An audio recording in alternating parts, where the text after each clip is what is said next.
Suprahumano, el canal que te ayuda a recordar.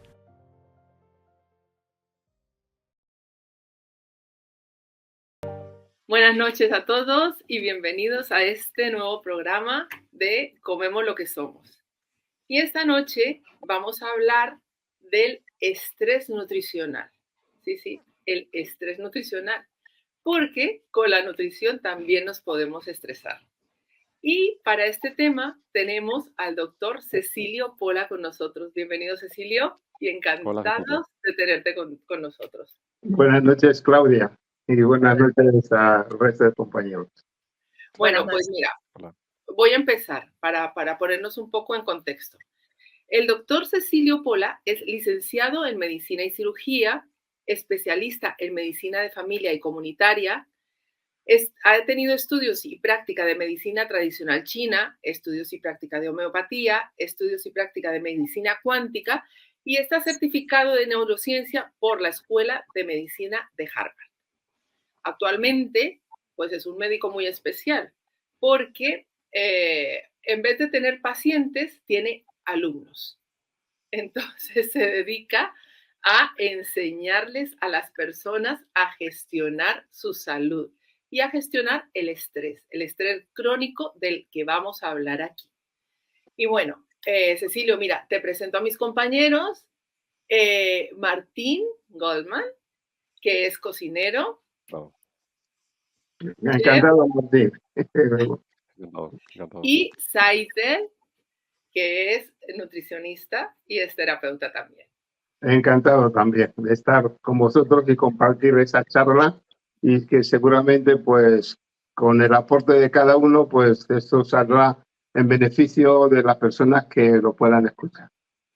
Pues ojalá sí sea, yo estoy encantadísimo de poder aprender y este acercamiento me produce muchísima curiosidad, o sea que nada, todo oídos.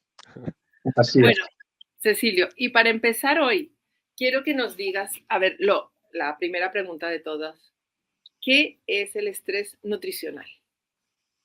Bueno, en primer lugar, decirte, Claudia, que empezaríamos definiendo lo que es el estrés. El estrés es la reacción fisiológica del organismo cuando se encuentra ante una situación amenazante. Entonces pone en marcha unas reacciones de huir de esa situación o combatirla. Lo llamamos huir o pelear. Entonces, cuando hay una situación de estrés, el cuerpo pone en marcha 4 respuestas. Una de ellas es que bloquea el riego a todos los órganos que no participan en pelear o huir. Los órganos que participan en pelear o huir son el corazón, los músculos y los pulmones. Y todos los demás se ven bloqueado o reducido su respuesta o su riego para que haya una mayor disponibilidad de la energía, de la circulación y los nutrientes para esa acción de huir o pelear. Eso es lo primero. Y lo segundo es que se bloquea el riego hacia el área pensante del cerebro, porque cuando hay que pelear o huir no hay que pensar, hay que reaccionar. Las reacciones tienen que venir del lado instintivo del cerebro, ¿no? En ese caso del sistema límbico y no de la parte donde influye pues, la voluntad. Y luego la tercera reacción es que se bloquea el sistema inmunológico. ¿Por qué? Porque el sistema inmunológico consume mucha energía. Y cuando hay una situación de emergencia, de pelear o huir, no es un momento de ver si hay un virus, una bacteria, un hongo, una célula cancerosa. No, eso ya se verá después. Ahora hay que sobrevivir, salvar la vida. Por eso el sistema inmunológico se bloquea. Y se activa una ruta metabólica que es la neoglucogénesis. Es la formación de nueva glucosa desde el hígado. Y esa glucosa se obtiene del glucógeno del hígado y cuando se agota del glucógeno de los músculos. Y ese exceso de azúcar en la sangre, porque la glucosa es el combustible del cuerpo, tiene la finalidad de que se tenga una energía inmediata y se pueda afrontar el desafío de pelear o huir. Esas 4 reacciones están hechas para que se activen en un momento concreto, en un momento dado. Pero si se produce de una manera crónica, entonces esto empieza a ser perjudicial para el organismo. Cambia todo el sistema de funcionamiento del organismo.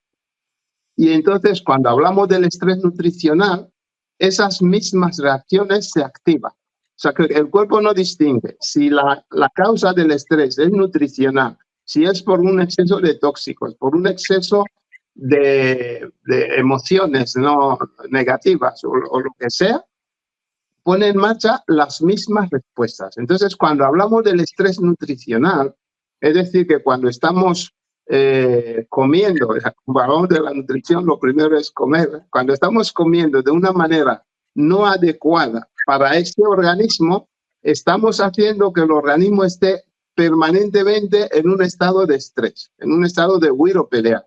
Y eso con el tiempo hará que ese estrés que debería ser puntual se vuelva crónico, y el estrés crónico es el que está detrás de más del 90% de todo lo que llamaremos enfermedades. Por eso, el que tengamos con nosotros un experto en cocina, pues es importante que abordemos ese tema, porque ya sabrá que la persona que estoy dando de comer, aunque ese sea un buen alimento, pues no es lo que le conviene. O la nutricionista, pues también es importante porque son las personas expertas en orientar a la persona en base a su sistema, en base a tu metabolismo, en base a la dolencia que presenta, pues cuál es la combinación y lo más recomendable para su dieta, ¿no? Su alimentación diaria. Y eso es lo que podría decir sobre el estrés nutricional. Si no comemos adecuadamente, no porque sea buen alimento, sino a las necesidades de nuestro organismo se estresa y con el tiempo enferma.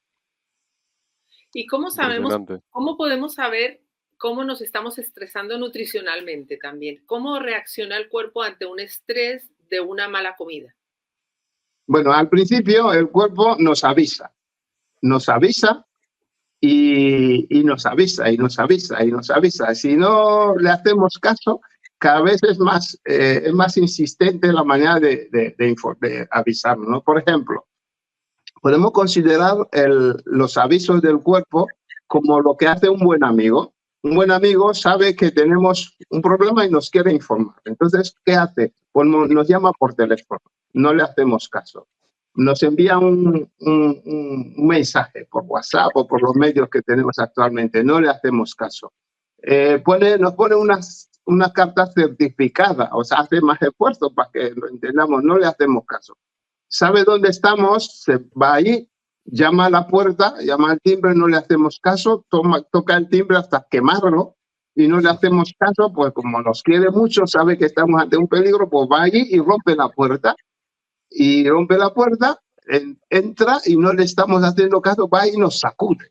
Pues esa sacudida puede ser leve o puede causarnos problemas. Entonces la enfermedad, lo que llamamos enfermedad, se manifiesta por síntomas leves. Por ejemplo, después de una comida yo no me siento bien, no me siento a gusto y tal, pero no le hago caso y sigo haciendo lo mismo.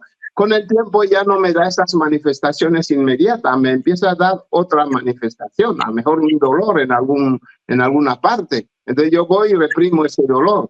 A lo mejor ahora en lugar de darme ese dolor me da otra manifestación. Voy al médico, el médico me dice, oh, tiene la tensión alta. Pues así sucesivamente, así la cosa se va complicando y cuando queramos darnos cuenta, al principio nos decían que no se ve nada, y ya con el tiempo nos hacen un diagnóstico ya de algo, de un problema más serio. Así que cualquier trastorno que estemos teniendo, una de las cosas que tenemos que ver es cómo estamos comiendo. Claro, aquí has también tocado un punto muy, muy, muy importante, Cecilio, que es la autoobservación, ¿no? Y el escucharse. Ahí yo creo que también es la base de todo, independientemente de que comamos y que tenemos que comer bien y que tenemos que empezar a nutrirnos. Nada funciona si esta parte de la autoescucha no la activamos. Es básica, porque esa autoescucha, esa autoobservación pone en marcha unos recursos que tenemos en el cuerpo, en el cerebro, que la neurociencia ha descubierto, que cuando prestamos atención se produce una conexión entre el área prefrontal del cerebro y el área y el sistema límbico. Entre ellos hay una zona que separa el sistema límbico y el sistema y la corteza prefrontal, que es el lóbulo cingulado. Ese lóbulo cingulado, cuando prestamos atención, se activa su parte anterior y hace que empecemos a ver lo que antes no veíamos. Y entonces las dos partes ponen en marcha los recursos necesarios para que podamos tomar las mejores decisiones en base a la observación. Pero si uno nunca se observa, entonces el sistema actúa bajo el dominio de la corteza cingulada posterior. Esa corteza cingulada posterior activa lo que la neurociencia llama la red neuronal por defecto. Hace que de una manera automática, en un 99,5%, estemos actuando bajo un impulso de nuestro piloto automático, del sistema límbico, que se va al pasado y hace que nos comportemos exactamente igual como lo hemos hecho siempre. Entonces eso no nos da opción a cambio, porque no hemos practicado ese principio elemental que es la observación. O sea, que estaríamos como en automático, básicamente. Exactamente. Repitiendo patrones de pensamiento. Y muy interesante lo que has apuntado al principio de los efectos del estrés. Cuando estamos en miedo, se desconecta un raciocinio, con lo cual sería incluso más difícil autoobservarse de una manera racional, no valga la redundancia, pero no sé, ¿cómo salir de ese círculo vicioso? Para salir de ese círculo vicioso, primero es darse cuenta de que no estamos teniendo el estilo de vida que nos gustaría. Nuestro cuerpo no está funcionando como nos gustaría. Claro, entonces, ¿qué es lo que se nos ha enseñado? Cuando pasa eso, pues vamos a un experto, un especialista y le decimos, mira, eso me pasa, a ver, ¿qué haces con mi problema? Eso no funciona. Lo que funciona es considerar que el experto, el especialista, es un aliado nuestro que nos va a acompañar, pero que tenemos que ser responsables de lo que nos está sucediendo. Cuando asumimos esa responsabilidad de que, mira, ahora yo tengo ese problema, pero yo me planteo, a ver, ¿qué puedo hacer? Ese planteamiento hace que uno tenga una disposición diferente. Y el cuerpo, pues, hace lo mismo que hace la persona. Entonces, cuando la persona ya decide que quiere asumir la responsabilidad de lo que le está sucediendo y se va a informar y va a prestar atención a lo que le diga el experto, el cuerpo cambia esa tendencia. Muy importante, la voluntad, querer estar bien, ¿no? Cambiar. Sí, pues a veces uno quiere estar bien, pero no quiere asumir la responsabilidad, no quiere asumir el costo, el precio a pagar. Por eso va para que le den una solución fácil. Tú me digas dime lo que tengo que hacer, lo que tengo que comer el lunes, el martes, el miércoles, el jueves, y así lo hago y nada más. Eso no suele funcionar. La típica frase, doctor, quíteme esto que no es mío, ¿no? Así es. Así es. Y los estados de ánimo, hace poco leí, pues eso, que incluso hasta unos cuantos días de depresión o cuando estamos recogidos en casa, ¿no? Cuando necesitamos estar, pues incluso tristes, es también para prestar atención a esas señales. O sea, que incluso es importante. La naturaleza es sabia hasta para eso. O sea, no hay que despreciar o no quedarse en la depresión, pero sí coger de ahí, eso entiendo, por lo que estabas comentando ahora, de tener el foco o sea, prestar atención incluso a eso, ¿no? A esos momentos. Así es, cuando una persona está deprimida, si se observa, se dará cuenta de que espontáneamente le vienen pensamientos muy negativos, pensamientos anclados en el pasado, pensamientos catastrofistas. Entonces entonces la persona, si no se da cuenta de eso, pensará que esto que está... Uy, que se nos ha ido Cecilio. Bueno, vamos a ver. Ahora si vuelve. Puedes continuar. Sí, lo que está diciendo es que cuando la persona está en un estado de depresión, esa depresión puede ser aguda porque hay un motivo para ello. o puede ser crónica. La depresión crónica es que ya no hay un motivo, el motivo se ha quedado atrás en el tiempo. Pero en ese caso la persona lo que tiene que hacer es observar lo que está sintiendo, lo que está aflorando a su mente, ¿no? Y se dará cuenta de que tiene una tendencia a irse al pasado. Al irse al pasado, pues busca lo peor del pasado, sin darse cuenta de ello, ¿no? Es inconsciente porque tiene activado ese sistema que hemos llamado la red neuronal por defecto. Cuando hace eso, la conexión entre la parte, la corteza prefrontal y el sistema límbico suele ser como un caminito. Sin embargo, la información, las conexiones que van desde la amígdala, que es el que gestiona nuestras emociones, pues es como una autopista. Claro, entonces esas emociones negativas, porque la amígdala lo que hace es irse al pasado, exagerar lo negativo y minimizar lo positivo, la persona empieza a verlo todo mal.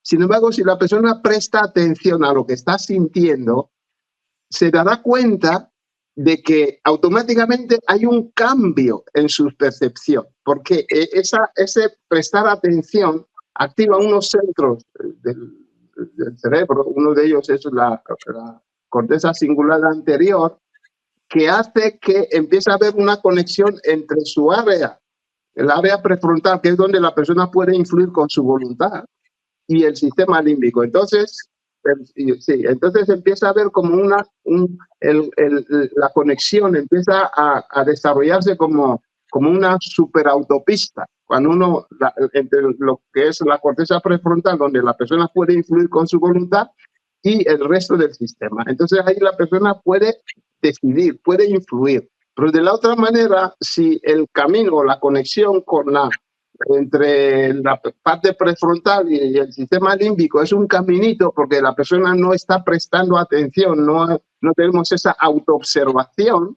entonces lo que domina es el sistema límbico, es la amígdala, entonces exagera el miedo, exagera la ira, la tristeza, el asco, la sorpresa, la envidia y todas esas emociones.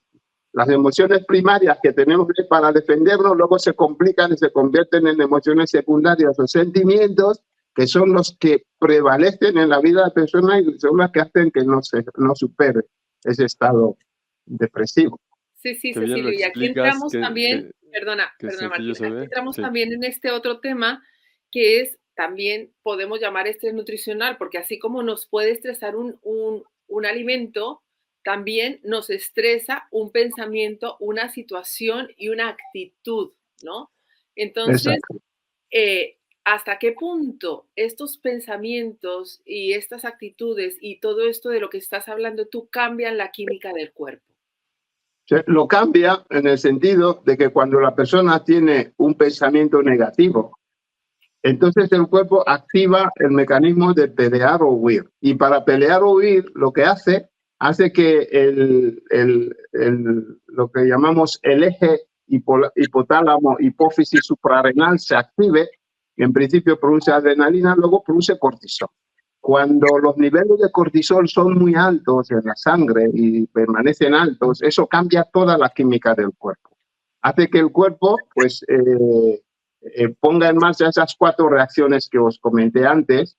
Una de ellas es que activa la neoglucogénesis. Esa neoglucogénesis lo que va a hacer es hacer que el páncreas libere mucha insulina.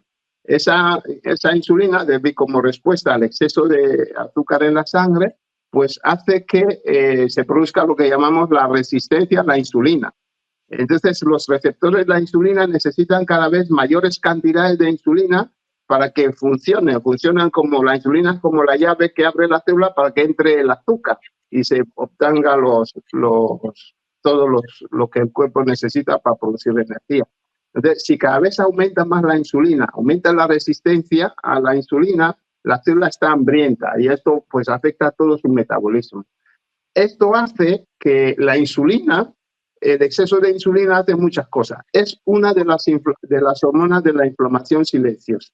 Y cuando hablamos de la inflamación silenciosa, que es la base de todas las enfermedades, es una inflamación que se produce a nivel celular, a nivel de las moléculas, y suele empezar como unos 20 o 30 años antes de que se manifieste lo que llamaremos la inflamación ya real, que cursa con enrojecimiento, con hinchazón, con dolor. Esos son los 4 signos de la inflamación, ¿no? Clásica, es que tumor, dolor, rubor y calor. Esas 4 inflamaciones. Antes de que eso se produzca, ya hace 20 o 30 años atrás, ya tenemos esa inflamación silenciosa que el pensar de una manera negativa, el tener pensamientos, sentimientos negativos persistentemente, hace que el cuerpo esté continuamente en estrés. O sea, los pensamientos negativos, la mala alimentación hace que tu cuerpo entre en un estrés crónico, que es lo que va a provocar esa inflamación silenciosa que está 30 años antes de que empiece la enfermedad. Así es. Sí, o sea, cuando se manifiesta una enfermedad, no importa la que sea, 2 o 3 décadas antes, la persona tuvo comportamientos, tuvo un estilo de vida que provocó la inflamación silenciosa. Y como dice el refrán, dime con quién andas y te diré quién eres, ¿no? O sea, con qué Así pensamientos andas y qué es lo que andas pensando, ¿no?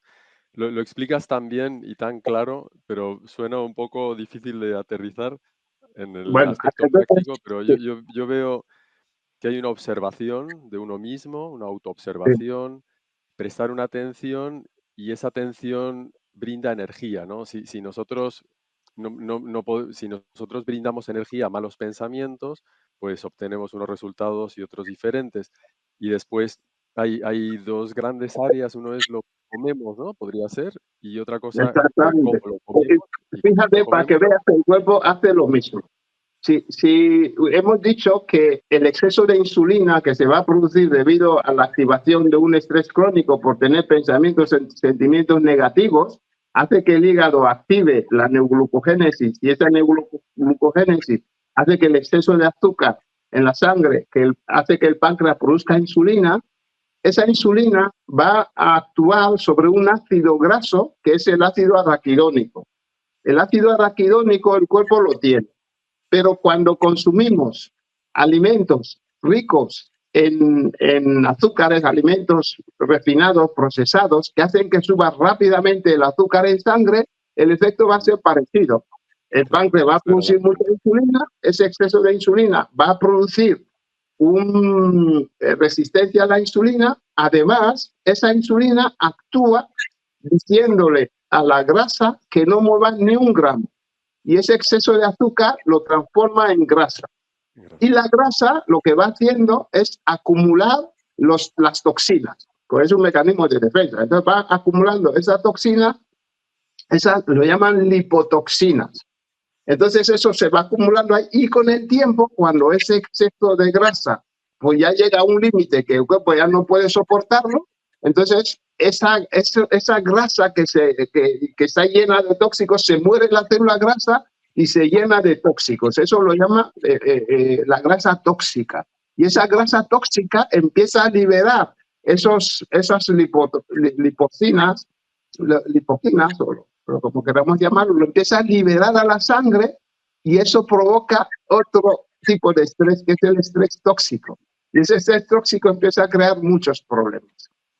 Fíjate también que la insulina hace que el ácido araquidónico, que procede de los aceites, de los ácidos grasos omega 6, eso ya estamos hablando de tu terreno ahora, omega 6, lo transforma en unos eicosanoides. Eicosanoides significa ácidos grasos que tienen 20 o más átomos de carbono, en eicosanoides proinflamatorios. Esos son, por ejemplo, las prostaglandinas, los tromboxanos, los leucotrienos, son eicosanoides proinflamatorios. Entonces ahí tiene que confluir 2 cosas. Que o bien en la dieta haya un consumo elevado de alimentos procesados ricos que se transforman rápidamente en hidratos de carbono, en azúcares, en glucosa, con el exceso de consumo de alimentos que tengan omega 6. Los omega 6 pues se obtienen pues, de los aceites refinados de las semillas y sobre todo si se queman todavía más. Se convierten en ácidos grasos muy proinflamatorios. Entonces esto ya sabes, en tu área, si tú a la persona que quieres educar para cocinar, si le enseñas que en el ambiente hay un exceso de omega 6, que aprenda a diferenciar cuáles son los alimentos que tienen gran riqueza en omega 6 y que cuide también los alimentos que toma, la fuente de hidratos de carbono, que no sean hidratos de carbono procesados, sino que intente que sean alimentos, hidratos de carbono, lo más integrales posibles, que liberen de una manera lenta y pausada los azúcares que contiene. Entonces ya estamos liberando a esa persona de muchos problemas que conlleva la inflamación silenciosa. La inflamación silenciosa. Sí, dime. No quería interrumpir. Si vemos una persona que viene, que mira, me duele aquí, me han diagnosticado esto y lo otro, sabemos que detrás de esto hay una inflamación silenciosa.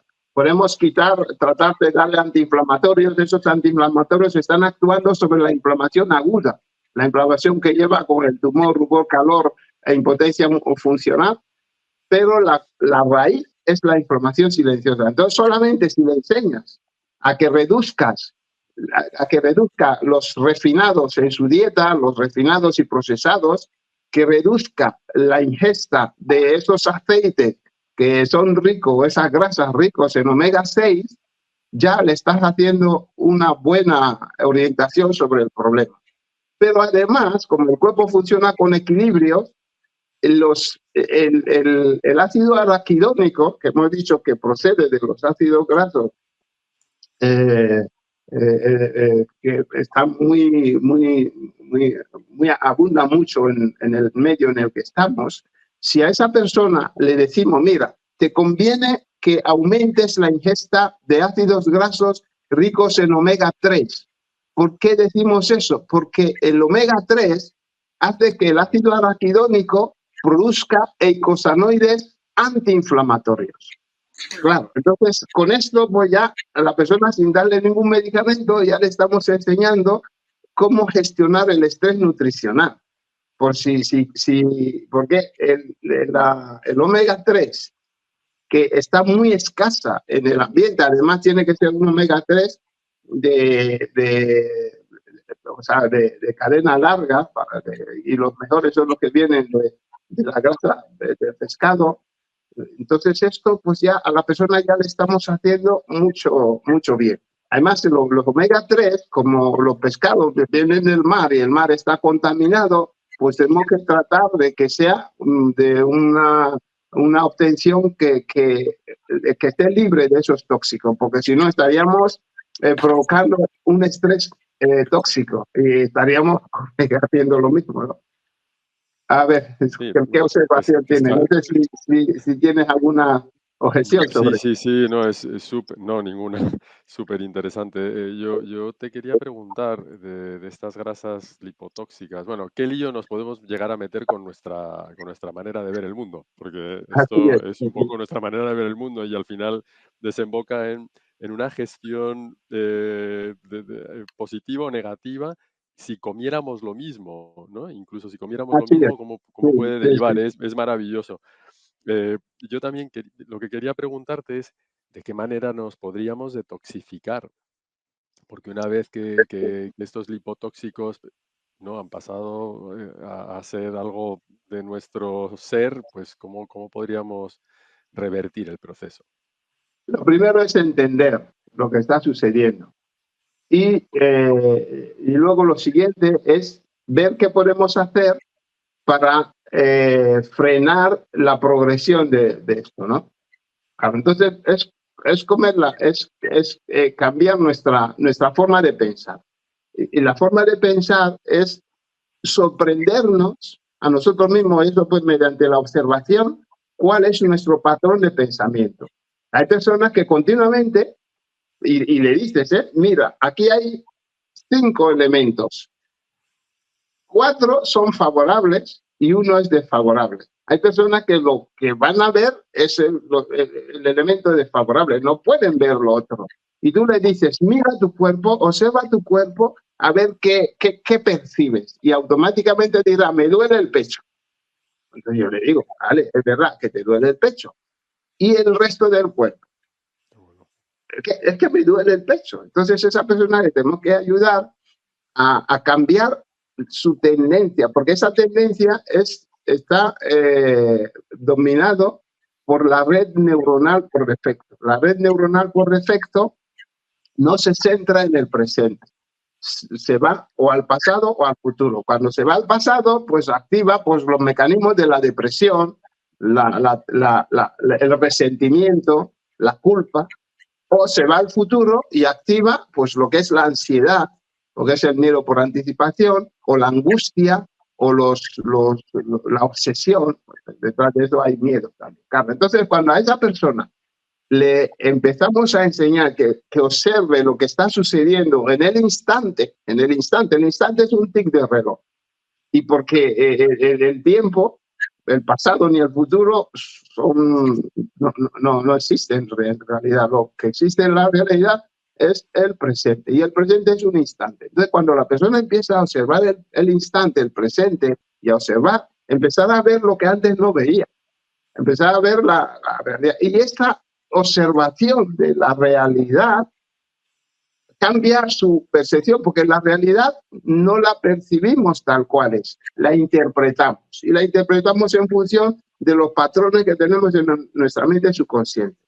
Lo que se ha estudiado, y eso es objetivo, es real, es que de toda la información que nos llega, nuestros órganos receptores solamente pueden percibir el 5% de toda la información que nos llega, a través de la vista, el oído, el gusto, el tacto, el olfato. O sea, esos 5 sentidos que conocemos, se añaden otros 2 que han descubierto la ciencia, la neurociencia. Uno es la información que viene de los órganos, que es la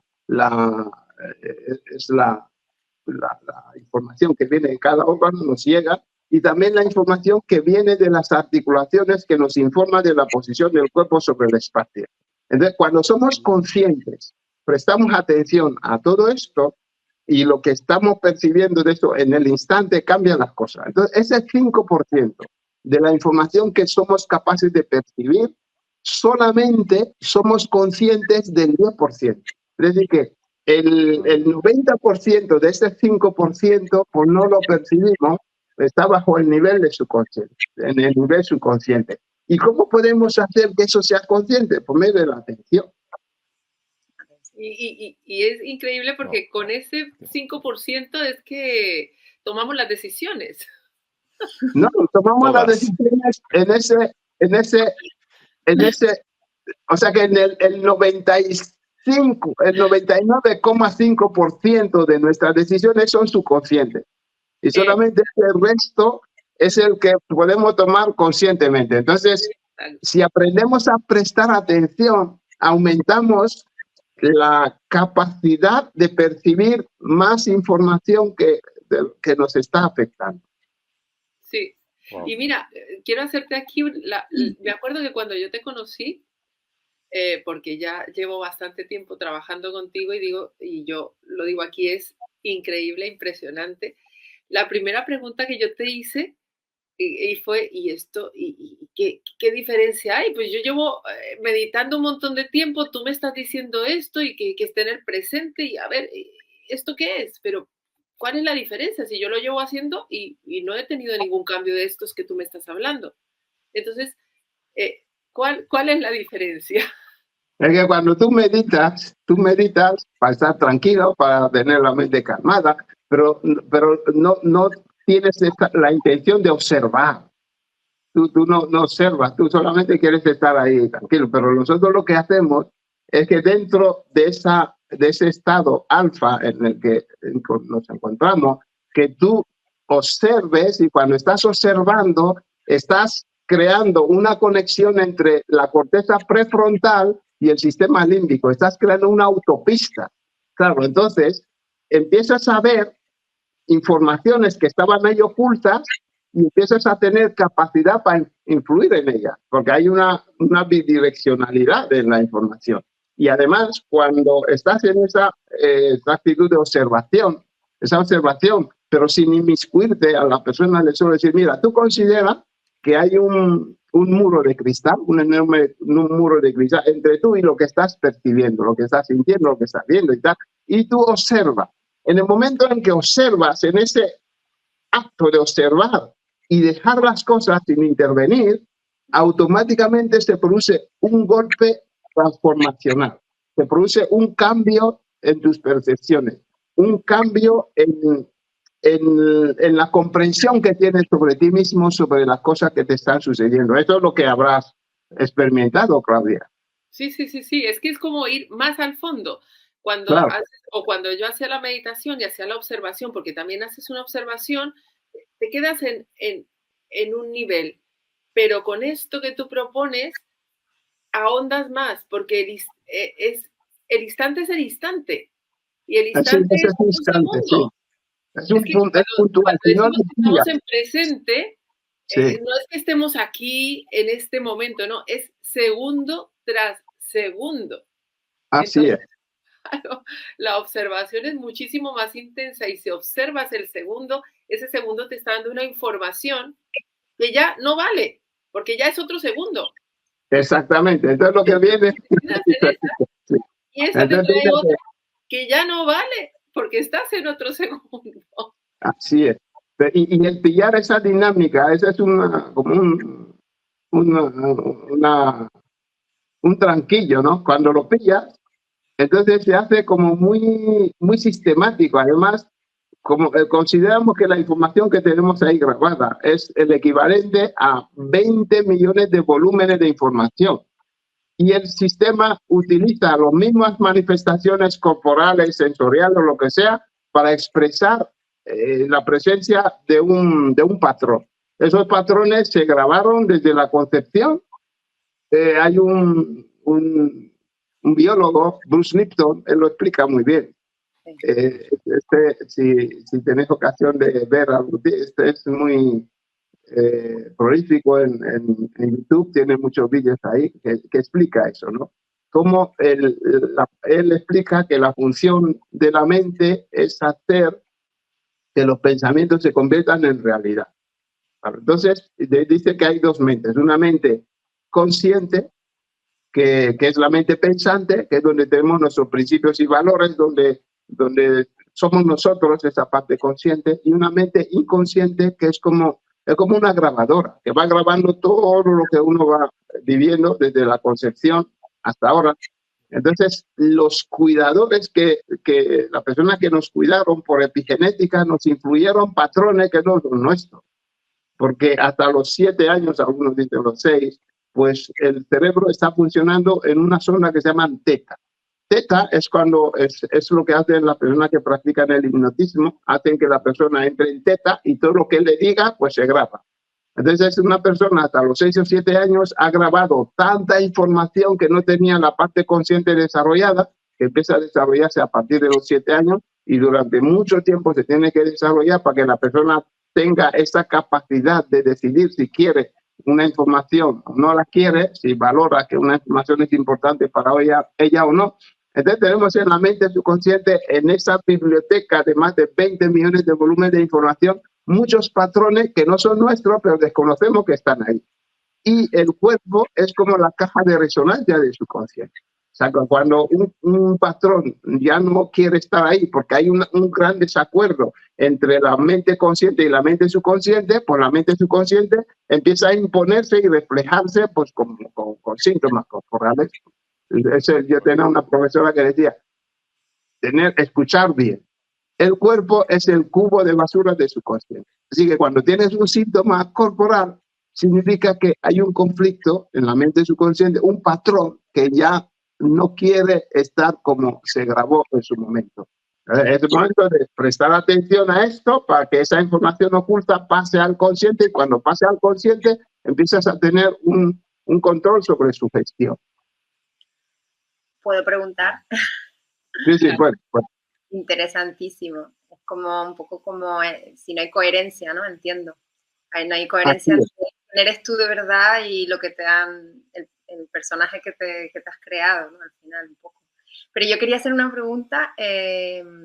Cuando hablas de las autopistas y de las conexiones al terreno de la nutrición, igual que dices que los omega 3 ayudan a bajar la inflamación, totalmente de acuerdo. La inflamación silenciosa o aguda, a las dos, me imagino, a largo plazo.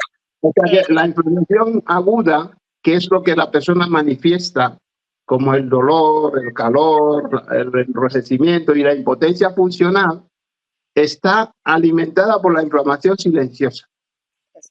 No, pero la pregunta, gracias. La pregunta también era para esas redes, para esas conexiones, esas autopistas, esas vías de conexión entre neuronas, la alimentación, ¿hasta qué punto para ti es importante? Y si que puede trabajar de una forma, puede colaborar, igual que un pensamiento positivo puede colaborar, pues cuánto importa el tener unos nutrientes que nutran de forma que esas conexiones sean más rápidas o se den más. O sea, no sé si me explico la pregunta.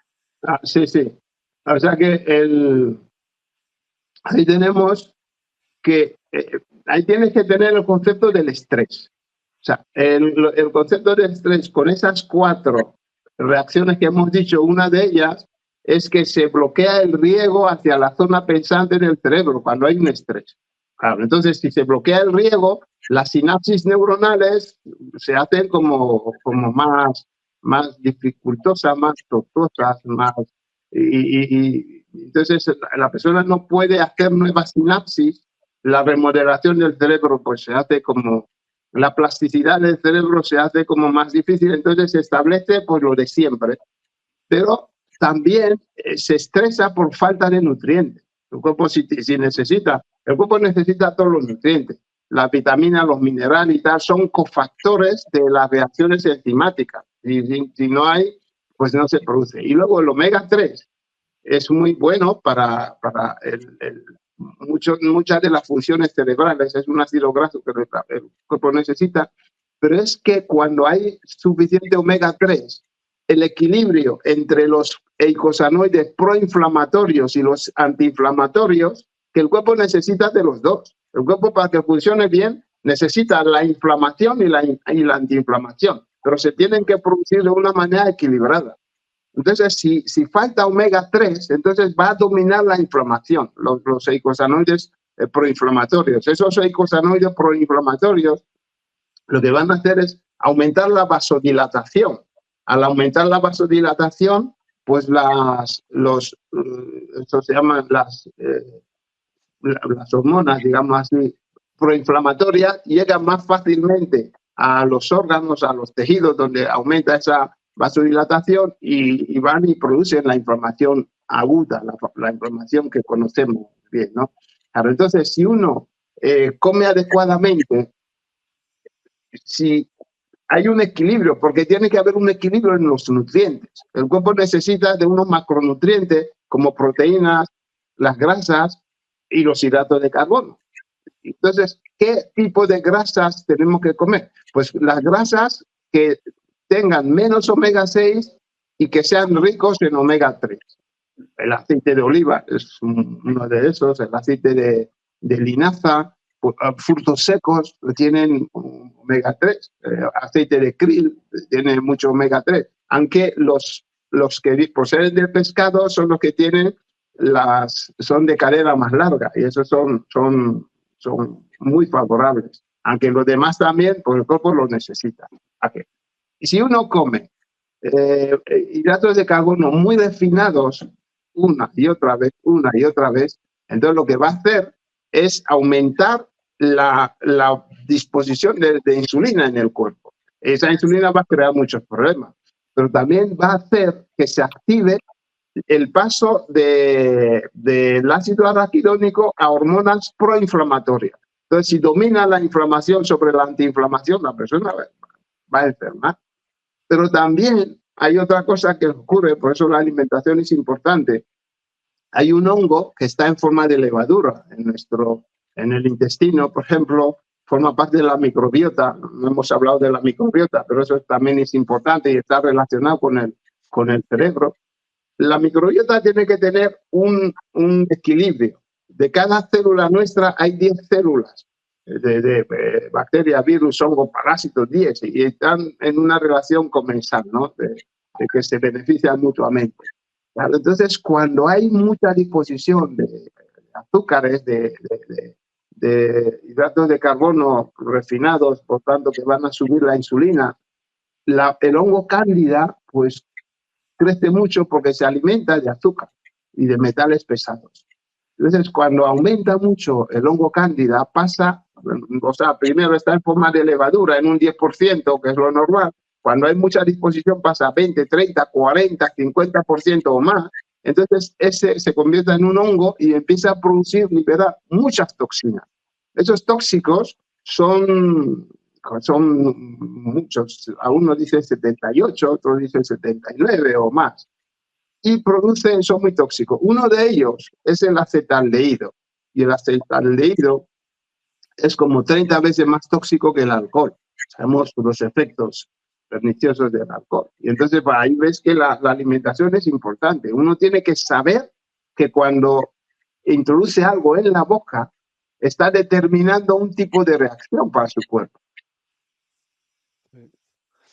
¿Qué es lo que comemos? Sí, pero también desde dónde lo comemos, ¿no? Que es lo que decías antes, cuáles son los pensamientos que gobiernan, que estamos comiendo desde la depresión, desde la ansiedad o desde el momento presente, ¿no? Hay veces que disfrutar de la comida te aterriza en el momento presente, ¿no? No es que tire para mi terreno, pero, Sí. ¿no? Lo que sí quería preguntar también antes es, hay algunos alimentos bueno, cuya digestión es un poquito más significativa, ¿no?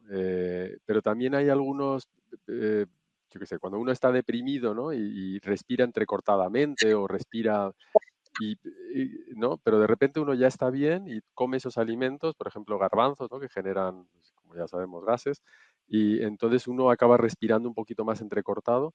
Y entonces se reproduce un poco el esquema por la relación, ¿no? Un poco psicológica que hay de observarse el cuerpo. El cuerpo sufre un poquito de esto. Bueno, no sé, ¿qué opinas de esto? ¿Hay un círculo vicioso? ¿Es verdad o no?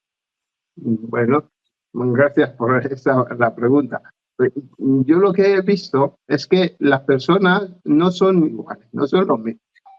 O sea, no reaccionamos igual a las mismas cosas. Entonces, uno tiene que conocerse. Hay una parte del sistema nervioso que es el sistema nervioso autónomo.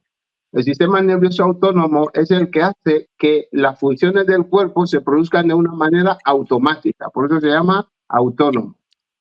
Y son dos. Y los dos tienen que estar en equilibrio. Hay uno que es el sistema nervioso simpático. El sistema nervioso simpático es el que se activa ante la necesidad de pelear o huir. Y entonces es cuando tenemos que emprender una acción y necesitamos energía y tal, el que se activa es el sistema simpático. Todo el mundo tiene los dos. El sistema nervioso simpático empieza a activarse a medida que empieza a amanecer. Entre 4 y 5 de la madrugada empieza a activarse el sistema nervioso simpático, va ligada a la liberación de cortisol. Y cuando empieza a decaer el día, por las 4 o 5 de la tarde, 16, 15, 16, 17 horas, empieza a desactivarse el sistema nervioso simpático para luego activarse el parasimpático. El parasimpático es el que favorece las digestiones.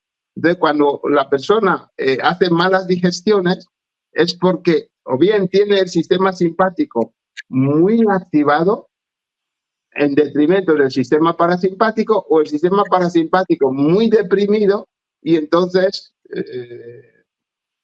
el que domina es el simpático. O a veces un sistema simpático, un sistema parasimpático demasiado activado también puede enlentecer las funciones del cuerpo. Por eso necesitamos un equilibrio.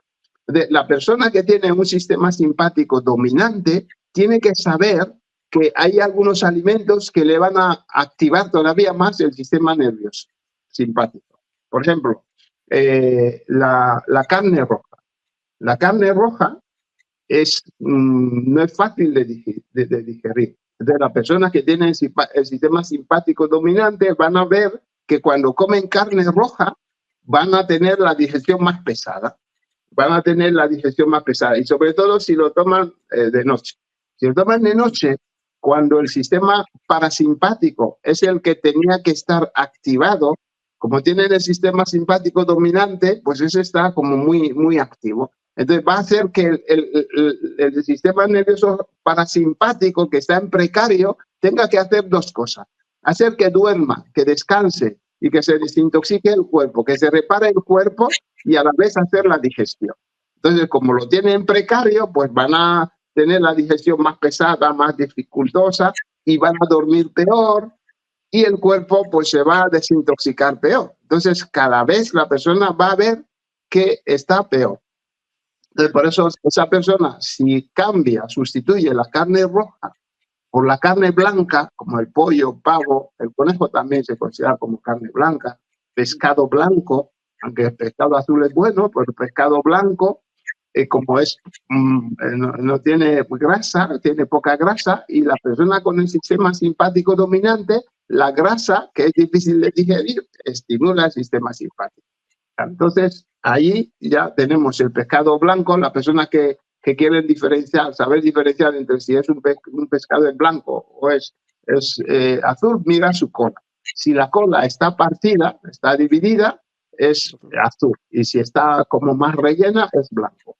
Entonces, la persona que tiene problemas digestivos, muy posiblemente tiene un sistema simpático dominante. Entonces, comiendo algunas cosas difíciles de digerir, pues va a tener más problemas. Por ejemplo, las legumbres de las que hacías referencia, como los garbanzos, tienen parte de proteína, tienen bastante proteína. Y también tiene antinutrientes. Esos antinutrientes como la saponina, si la persona no sabe prepararlos eliminando esa saponina, pues eso le dificultará la digestión. O sea que son muchas cosas que hay que tener en cuenta y no culpar al alimento, que ese alimento es el que me está haciendo eso. Ver si ese alimento te conviene en base a tu tipo de sistema nervioso o no.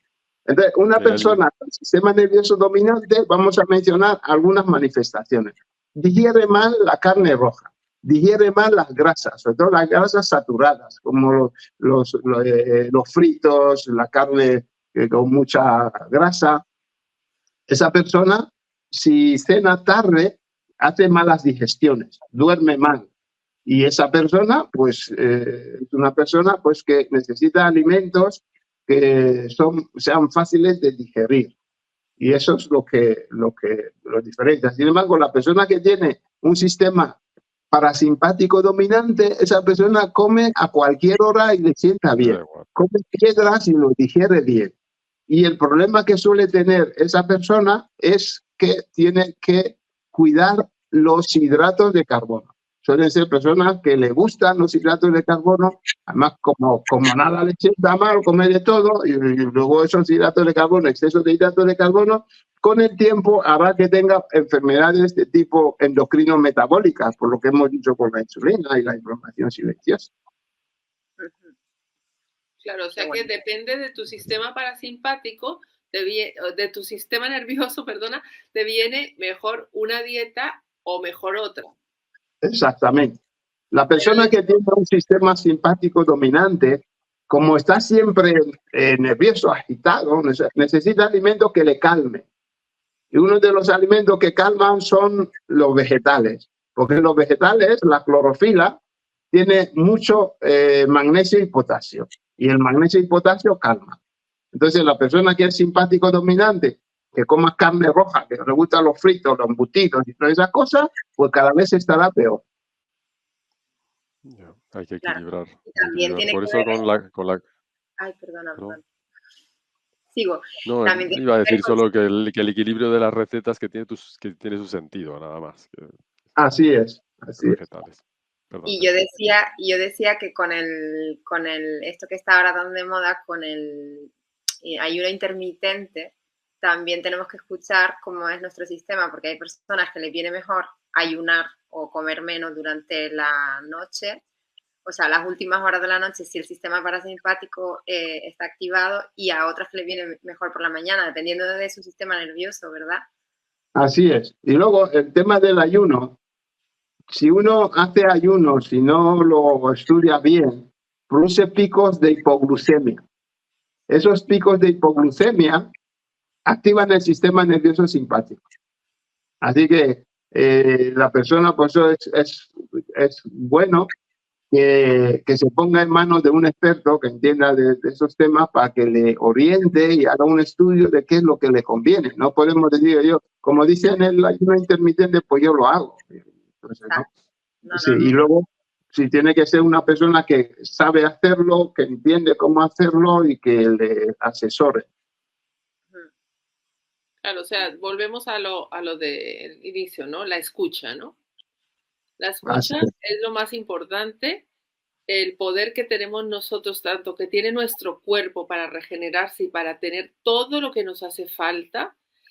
Me gustaría que hablaras también de todos estos, la dopamina, la endorfina, todos estos que tenemos nosotros y que no necesitamos, que el cuerpo produce en mayor cantidad y que es más potente cuando lo producimos nosotros a cuando lo tomamos.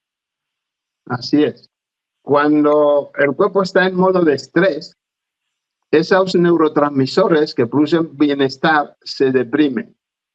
Se deprimen y se activa la liberación del cortisol y al principio la adrenalina y luego el cortisol. Cuando el cortisol está muy alto, esos neurotransmisores no se pueden producir.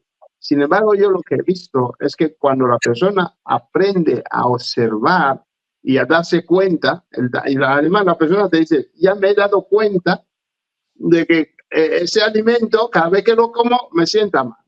Claro, entonces, deja de comerlo y el cuerpo no se somete a ese estrés, a altos niveles de cortisol cuando come ese alimento. Entonces, cuando el cuerpo está en un modo de calma y se produce esos neurotransmisores que has mencionado. Por ejemplo, hay un neurotransmisor que es la dopamina. La dopamina es el de un neurotransmisor de la sensación placentera, del placer. Pero ¿qué es lo que ocurre? Las adicciones, lo que pretenden los adictos es tener mantenidos niveles constantes de dopamina. Y la dopamina, los receptores dopaminérgicos se agotan. Se agotan cuando los estimulas. Por ejemplo, una persona pues, que cuando come un alimento, esos alimentos que hacen subir la glucosa y que le hacen sentirse bien, eso suele ser inmediato, pero luego pues se decae, porque se produce dopamina, la dopamina es la que produce el placer. Sin embargo, si es el cuerpo el que lo produce debido a ese mecanismo de una observación, de una autoobservación, los receptores dopaminérgicos se producen de una manera... Ay, que se nos ha ido Cecilio. Bueno, sí, pues... nada, estaba comentando de lo que comentaba, de lo que decías antes de las 5 opciones y cuando uno está deprimido solamente ve lo negativo, ¿no? Y que es como si fuera una mano, ¿no? Y tienes siempre tus 5 opciones y te centras en una, ¿no? Y que nada, tonterías de lo que hablábamos cuando no estábamos, que yo tenía esa teoría la teoría de la mano, pero yo me la llamo así, no es ninguna teoría que exista, ¿no? Entonces que tú siempre estás en un punto en el que puedes decidir cuál de los 5 caminos sigues, cuál de los 5 dedos sigues. Decía lo de la mano porque siempre la tengo delante y tiene que ver con el hacer, ¿no? ¿Qué voy a hacer? ¿Voy a tener esta decisión o ver esto? Nada, tiene que ver un poco con la observación. Ya está. Así es. Así es. Entonces, estamos hablando de los neurotransmisores, ¿no? De bienestar. Uno de ellos, la dopamina. La dopamina, cuando uno se centra en los aspectos positivos y hace lo que está en coherencia con las necesidades de su sistema, entonces el cuerpo disfruta. Y ese disfrute es la consecuencia de la producción de dopamina. Y como es una producción fisiológica, es una producción, pues se puede mantener en el tiempo, no tiene esos picos, esas subidas y bajadas. Otro neurotransmisor es la serotonina. Muchos de los antidepresivos lo que hacen es hace que la serotonina esté más tiempo en el espacio intersináptico, en ese espacio, ¿no? Entre la neurona presináptica y la postsináptica. Entonces, la serotonina es la hormona de la felicidad. O sea, hay un medicamento que se ha sacado, se suele decir que es el antidepresivo de la felicidad, ¿no? Tiene un nombre muy conocido. Entonces, cuando la persona está en esa actitud de observación y las dos mentes están trabajando en coherencia, se produce pues serotonina. Además, en el intestino se produce mucha serotonina. Muchos de lo que se conoce como el sistema nervioso entérico, es como un cerebro del intestino, se produce mucha más serotonina. Algunos piensan que la serotonina del intestino no pasa al cerebro, pero el cerebro también produce lo suficiente para que uno se sienta feliz. Pero tiene que estar en el instante, en el aquí y en el ahora. Cuando estás en el aquí y en el ahora, automáticamente las dos mentes empiezan a comunicarse, entran en coherencia y la mente subconsciente se somete a la consciente porque se activa la corteza singular anterior, que hace que hay un núcleo ahí que es la ínsula, es donde está la verdadera autenticidad de la persona, está ahí cuando se conecta con el lóbulo prefrontal, y la ínsula se conecta con todo el resto del sistema y hace que entren en coherencia y que se vaya manifestando lo que mejor satisface las necesidades de la persona en el presente. Por eso se suele decir que hay que vivir el momento a momento. Si uno lo vive así, pues su cerebro reduce el cortisol, produce serotonina. Otro es la oxitocina. Y la oxitocina es un neurotransmisor que se produce cuando uno muestra afecto, cuando uno muestra empatía, ¿no? El abrazo, cuando se abraza, se produce oxitocina. La oxitocina es la hormona que se produce durante el parto, es el que favorece la contracción, pero también actúa sobre las relaciones. O sea, cuando uno pues muestra afecto a una persona, cuando uno muestra afecto hacia sí mismo, empieza a corregir su autoestima, su autoconcepto, su cerebro libera oxitocina y eso hace que sienta afecto. Luego hay otras, por ejemplo, que son las beta-endorfinas, que son muchas, son diferentes, pues esos hacen que el cuerpo esté como más relajado, más tranquilo, que evita el dolor. Es como 120 veces más potente que la misma morfina. La morfina que se dispensa y que se da cuando hay situaciones de mucho dolor. Entonces el cuerpo tiene esas capacidades. Y una cosa que solo enseña también Claudia es que desde la concepción tenemos unos atributos que son exclusivamente nuestros, ¿no? Como es la capacidad de amar, es el sentido de justicia, la sabiduría, que es la aplicación del conocimiento, y el poder. Todos estos combinados son unas capacidades que tenemos, digamos así, inhibidas, que se activan cuando uno empieza a ser consciente de lo que está viviendo en el instante.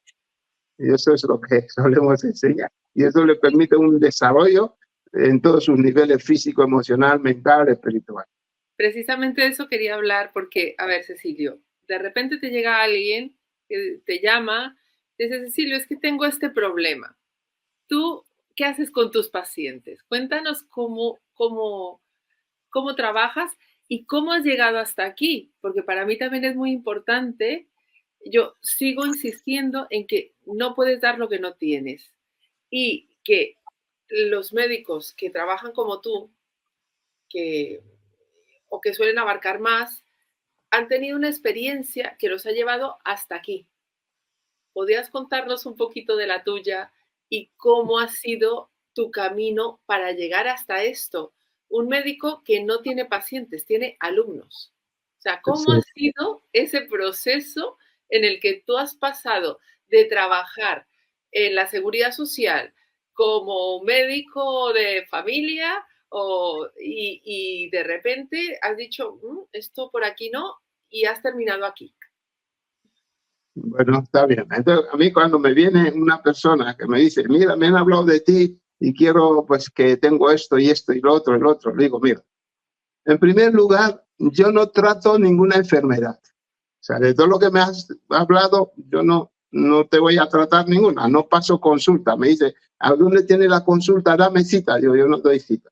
porque no sé cuánto tiempo voy a estar con una persona, yo le escucho y le digo, mira, lo que yo sé es que el 90% de todo lo que te está sucediendo se debe al estrés crónico.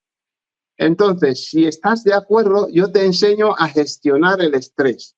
Pues el estrés, hay como 115 o más causas de estrés.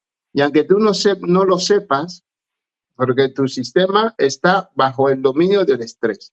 Y le explico lo de las dos mentes. Tienes una mente pensante, que eres tú, y tienes una mente ejecutiva que tiene todos los programas que te están haciendo estar así, y que cuando las dos mentes se separan, que es lo que hace el estrés, pues el que domina es la mente subconsciente.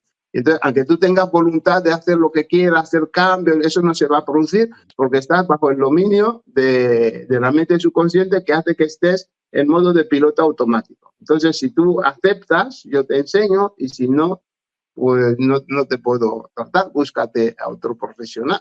Entonces, cuando hacen eso, les digo también, les envío una locución en la que le digo que se tiene que comprometer por lo menos un año con esa formación.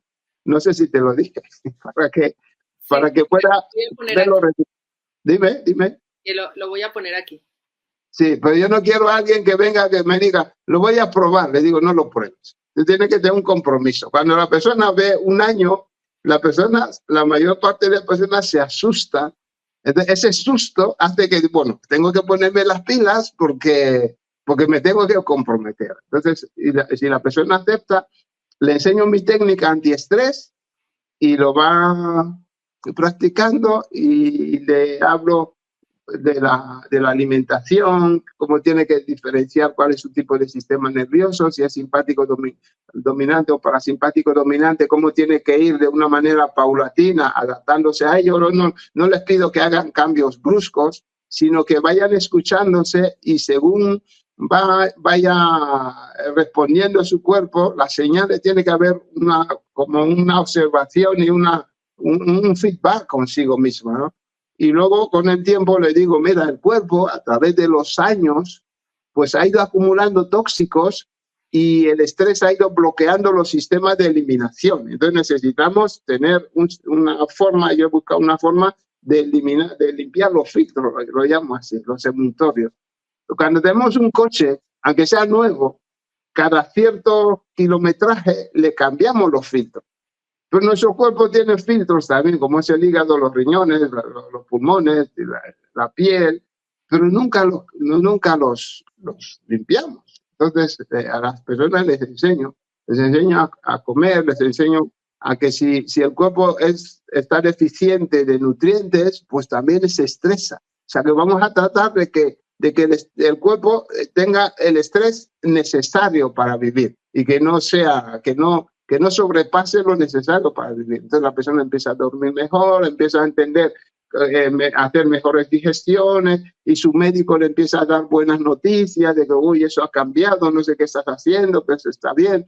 Algunos se atreven a decir, mira, estoy con un médico que me está enseñando, dice, pues siga allí, pues te está yendo bien. Y claro, eso es lo que hago. Hablando de las, perdona, ¿podrías hablarnos también de las 6 claves? Porque también está la toma tierra, también está, bueno, háblanos también de todo lo que abarca. Sí, eso es una construcción que hemos ido haciendo, ido observando qué es lo que funciona.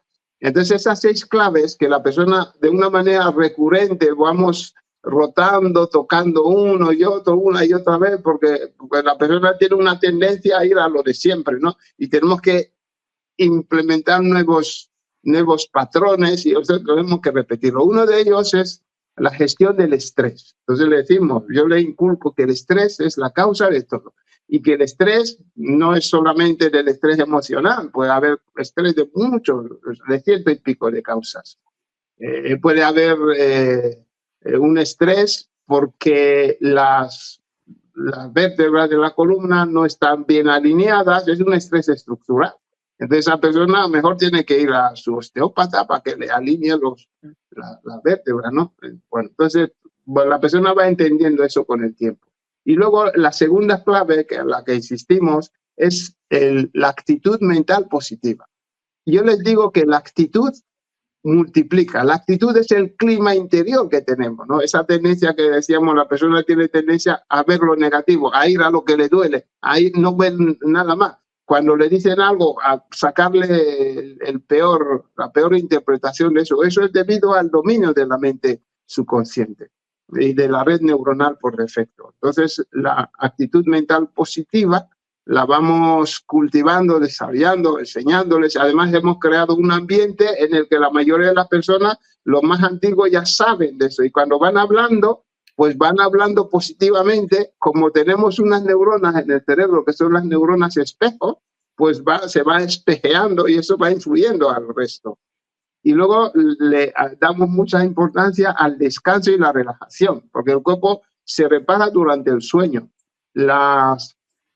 El cerebro está bañado por un líquido que es el líquido cefalorraquídeo y eso se depura durante la noche. Muchas enfermedades degenerativas del sistema nervioso pues se debe a que ese líquido no se depura suficientemente bien y entonces acumula unas estructuras que van depositándose en las estructuras cerebrales y dan lugar pues a esas enfermedades, ¿no? Entonces, hasta incluso personas que tienen esos padecimientos, cuando empiezan a aplicar lo que enseñamos, que no es una sola cosa, sino son varias cosas, empiezan a ver mejora en su sistema, en su problema, en ese proceso.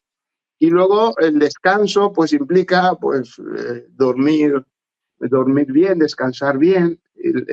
Enseñamos lo que se conoce como la higiene del sueño. Y luego tenemos entre nosotros una persona que le gusta investigar sobre el efecto del estrés electromagnético, el impacto, porque ese es otro tipo de estrés. Hoy estamos rodeados de aparatos y tal. Y entonces él da consejos de cómo tiene que ser la habitación para una persona que quiere tener un descanso, un sueño reparador.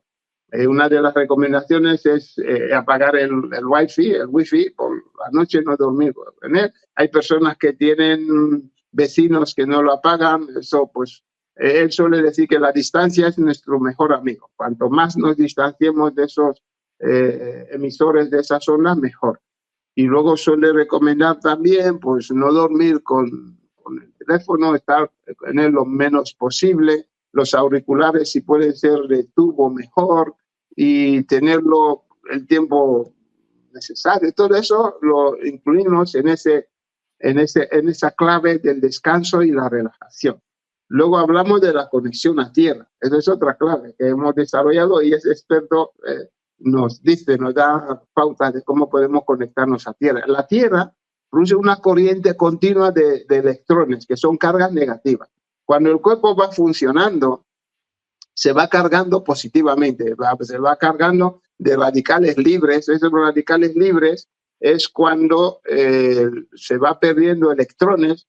Ese es un ambiente ácido.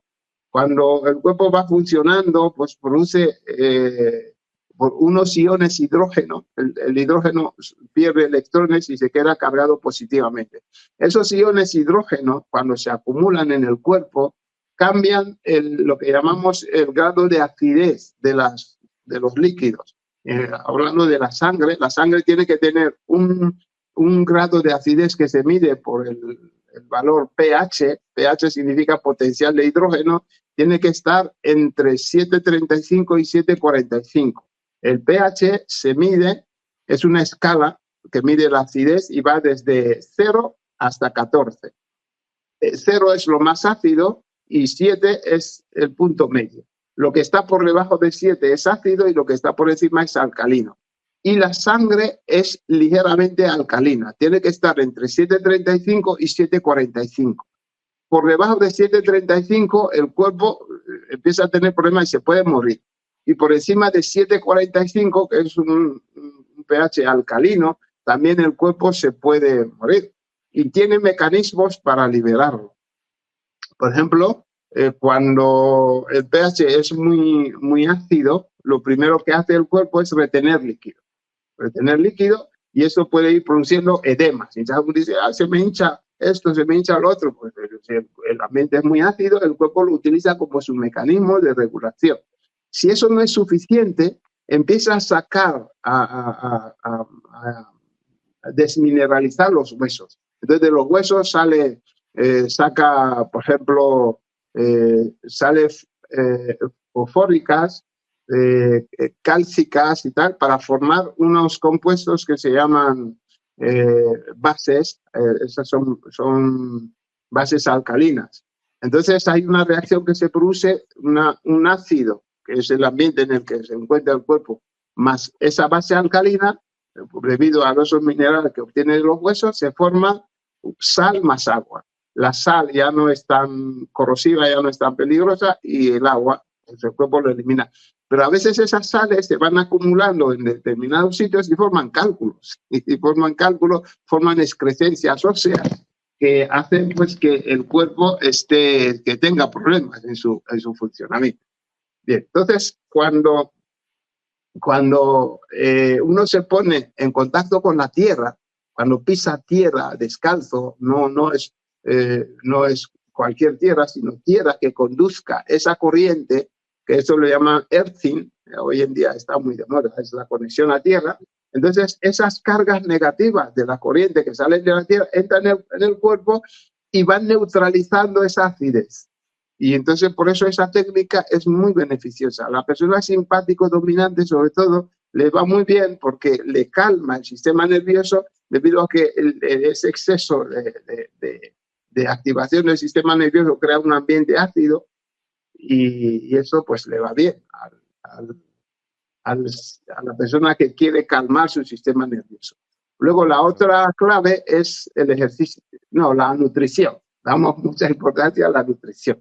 Entonces, la nutrición, a la persona le enseñamos a comer de acuerdo a su tipo de sistema nervioso, le enseñamos a ver los alimentos que mejor le conviene y que vaya eliminando pues todos los procesados, todos los transformados, los conservantes y todo eso, pero no le obligamos, no le decimos que haz esto o lo otro. O sea, la persona misma va viendo, va aprendiendo, va reconociendo que ese alimento cuando lo como me hace esto, entonces mi sistema no lo quiere. O cuando combino ese alimento con ese no me viene bien. O cuando hago esto me viene bien, así sucesivamente.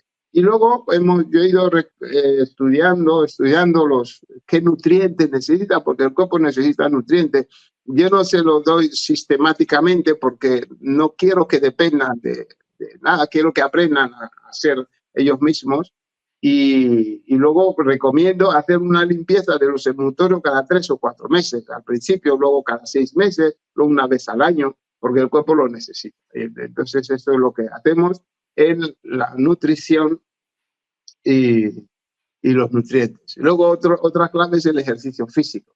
Hay personas muy sedentarias que no hacen ningún ejercicio, o hay otros que lo hacen en exceso. El exceso también estresa. Así que la persona tiene que tener un equilibrio, porque el sedentarismo es también estresante para el organismo, lo mismo que el exceso de actividad física. Pues esas son las 6 claves: la gestión del estrés, la actitud mental positiva, el descanso y la relajación, la conexión a tierra, los alimentos, la nutrición y nutrientes, y el ejercicio físico.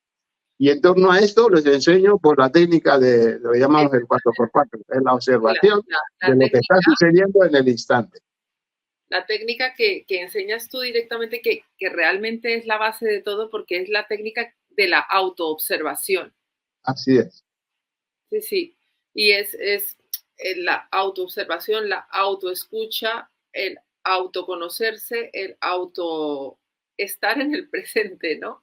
Así es. Para poder saber exactamente qué emoción, qué pensamiento, qué alimento, qué necesidad vamos teniendo cada día. Exacto. Y luego me preguntabas que cómo llegué a esto. Sí, cuéntanos. Bueno, cuando estaba estudiando medicina. Perdona, Cecilio, mira, el teléfono que está ahí es el del doctor Cecilio, por si alguien quiere contactar con él, que además me voy a atrever a decirlo, es un alma generosa completamente, que es increíble. Tú le llamas y te lo enseña. O sea, bueno, hago lo que puedo. Siempre, es increíble. Tú le llamas y él está ahí para lo que sea. Bueno, entonces, Sí, entonces si me llaman ahí para que yo diferencie, que me digan, llamo de parte de Claudia Yepes. Entonces, sí, si no, me hago un lío. Entonces, yo estaba estudiando la medicina, simultaneándola con la medicina china. Porque yo pensaba que cuando terminaba de estudiar, yo me quería ir a mi país. Yo soy de Guinea Ecuatorial, una ex colonia española hasta el 68. Entonces, la ilusión de todos los guineanos es estudiar y volver a su país. Yo creo que muchos también. Luego las cosas se tuercen y no puede ser, ¿no? Entonces yo quería algo que fuese muy práctico, que me permitiera hacer medicina en cualquier condición. Ahora Guinea se ha desarrollado bastante, pero en aquellos años, pues no. Venía de una dictadura y las cosas no estaban bien. Y entonces empecé a estudiar medicina china. Y un día yo ya tenía nociones de que, bueno, el concepto de energía, de los puntos, hay puntos en el cuerpo que cambian el sentir. Entonces, en una ocasión hubo un congreso de microbiología. Y en el congreso de microbiología, pues yo estudié en el Clínico San Carlos y vinieron los catedráticos de microbiología de todos los hospitales de Madrid. Yo no sé si de algunos sitios también. Y un día nos dijeron que podíamos preguntar. Entonces yo pregunto, señores profesores, ya hemos visto qué se puede hacer para descubrir el bichito. Ya hemos visto qué se puede hacer para tratar el bichito o la enfermedad, para matarlo y tal. Yo quería saber qué se puede hacer al enfermo. Y saltó mi catedrático y me dice, mira, esta pregunta no es importante, porque ya hemos visto cómo hacer los diagnósticos, cómo hemos visto esto y esto. Claro, entonces a mí esto me dio como un golpe me decepcionó, porque eso no es lo que yo había visto, no es lo que había aprendido. Cuando estudiamos la historia de la medicina, porque la historia de la medicina la estudiamos en el segundo, entonces estamos en tercero. Pues los médicos de antes no pensaban así. Entonces allí me entró un algo, digo, ya sé la clase de médico que no voy a ser. Yo no voy a buscar enfermedades, me voy a centrar en el enfermo, porque eso es lo que yo veía en la medicina china y así es. De verdad, ahí quizás es donde me cambié mi visión. Entonces yo ya fui muy crítico con lo que estaban aprendiendo, con lo que nos estaban enseñando. Yo ya decidía que lo aceptaría como disciplina, como una formación, pero que no es lo que yo haría. Así, de verdad, así empezó. Entonces, ya me interesaba por lo que más. Y luego empecé, cuando terminé de estudiar, yo quería tener práctica, tener experiencia, y había salido la ley de extranjería, la primera ley de extranjería. Lo que estudiamos, nos dieron unas tarjetas de estudiante, que ponía tarjetas de residencia de estudiante, pero en la letra pequeña decía tan pronto terminar, te tenías que marchar a tu país. Claro, entonces yo no tengo formación para ir a empezar a ejercer, yo necesito, pues todo es complicado. Y entonces a unas personas así me ayudaron y les pedí permiso de trabajo porque yo ya había estudiado medicina china y sabía acupuntura. Entonces ya le pedí que por lo menos que trabajara como acupuntor durante un tiempo mientras me formaba. Y me dieron un permiso entonces daban un permiso de 9 meses. Pero casualmente, en lugar de darme el de 9 meses, me dieron de 1 año. El de 9 meses no es renovable, pero el de 1 año era renovable. Pues me dieron de 1 año y aunque tuve problemas con la residencia porque estaban separados el permiso de trabajo que me lo había dado el Ministerio de Trabajo y el permiso de residencia que lo daba el Ministerio del Interior y no me lo daban, me dijeron que tenía que irme a mi país para recogerlo. Entonces, voy a mi país, ahí en el consulado me dicen, no, ellos no son los que deben darlo, lo debe dar el Ministerio de Asuntos Exteriores. Estuve ahí mucho tiempo y donde me habían ofrecido el trabajo ya me llamaban. Entonces un día una persona que conocía del consulado fue a hablar con ellos, me dieron un permiso de 3 meses, un visado de 9 meses. Volví aquí, empecé a trabajar y un día me llaman de la Dirección General de Policía por ahí, por Madrazo, me dice que me pase por ahí, me dice, aquí tienes tu tarjeta tu permiso de residencia. Y digo, ¿pero qué he hecho? Yo no he hecho nada, no he presentado nada, ¿por qué me lo dais ahora? Pues me lo dieron y ahí empecé. Empecé y así. Entonces trabajando pues trabajar poco, cuenta ajena, es una persona, no era médico, pero que tenía mucha consulta de medicina natural. Y ahí pues tenía una escuela también. Esta escuela pues ahí es donde estudié la acupuntura y enseñaban homeopatía y tal. Entonces ahí me puse en contacto con esto y un día en un taller de obesidad me hablaron de la bioresonancia. Pues yo entonces estaba poniendo acupuntura y con la acupuntura funcionaba, ¿eh? Una persona que pasaba mucho tiempo con trastornos de ansiedad, depresión y tal, y le ponían las agujas o no podía dormir, le ponían las agujas o quería dejar de fumar y le ponían las agujas y yo veía esos cambios. Entonces en ese taller hablaron de la bioresonancia. Pues yo lo vi y digo, eso es lo que necesito, porque era una visión global del enfermo con un golpe de vista, ¿no? Yo, pues eso es lo que necesito. Y no, con la acupuntura tienes que hacerle sesiones y sesiones, cada ciclo de sesiones, y volvía, después de un tiempo volvía otra vez. Entonces yo quería algo que fuese más, que llegara más.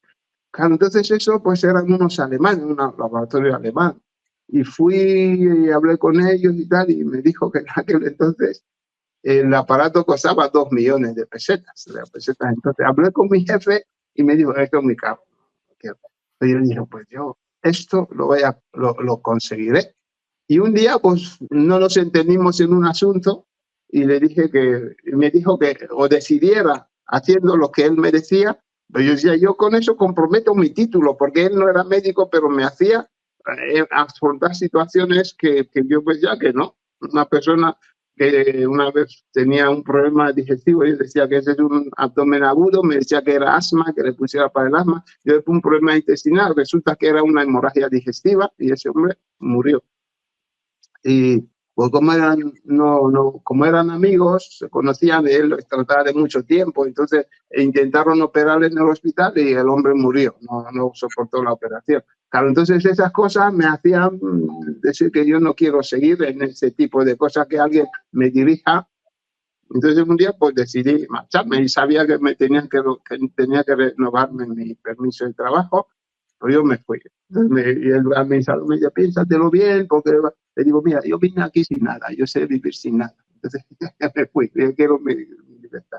Entonces lo dije a mi mujer dice, mira, yo te apoyo, todo lo que sea, me apoya. Pues ya estaba casado. Entonces yo no sabía qué hacer, pues empecé, pues entonces no tenía la nacionalidad española, no podía trabajar en el servicio público de salud, pues empecé a trabajar con unos que te hacían hacer guardia por todo Madrid. Entonces no había GPS, había busca personas. Entonces ibas con el busca a tu casa y te llamaba en cualquier momento, pitaba y tenía que ir al teléfono y te decía, mira, ve a tal dirección. Pero yo recuerdo que tenía un 127 de esos, y con ese 127 me iba por donde sea. A veces era de noche, iba con el plano de Madrid, el callejero de Madrid. Y a veces te perdías, había barrios que no había a altas horas de la madrugada. Entonces yo dije, pues eso tampoco es para mí, y te pagaba un poco. Entonces no para mí. Entonces empecé a buscar formas de trabajar por mi cuenta. Entonces fui allí a la delegación del gobierno de Madrid y me dijeron que unas cosas que tenía que presentar, mucha historia, que yo no tenía esos medios, ese dinero. Entonces hablé con uno y me dijo, mira, no necesitas todo eso, vamos a poner que tú vas a pasar consulta en tu casa. Entonces lo hicimos así y me dieron un permiso para cuenta propia. Ahí empecé. Entonces digo, pues yo voy a trabajar con la bioresonancia, con esas máquinas de bioresonancia. Y voy al banco que tenía ahí cerca y dice, mira, tengo esto y tal. Y me dice, si me traes una balista, te doy el préstamo, los 2 millones. Entonces hablé con un americano, que era amigo mío, que está casado con una española. Digo, mira, tengo esa necesidad y tal, me confiaba en mí, nos conocíamos. Dice, no te preocupes, yo voy a hablar con mi esposa y te avalamos. Y me avalaron, compré ese primer aparato que se llama Pico, y con ese empecé a trabajar. Muchos que están conmigo empezaron, y les conocí con ese aparato, y con ese pues tratabas alergia, en una sesión regulabas, ahí es cuando empecé a testar los pensamientos de la persona. Decía, piensa eso, le miraba, y si el pensamiento era negativo, pues me daba mal la máquina, y si era positivo, me daba bien.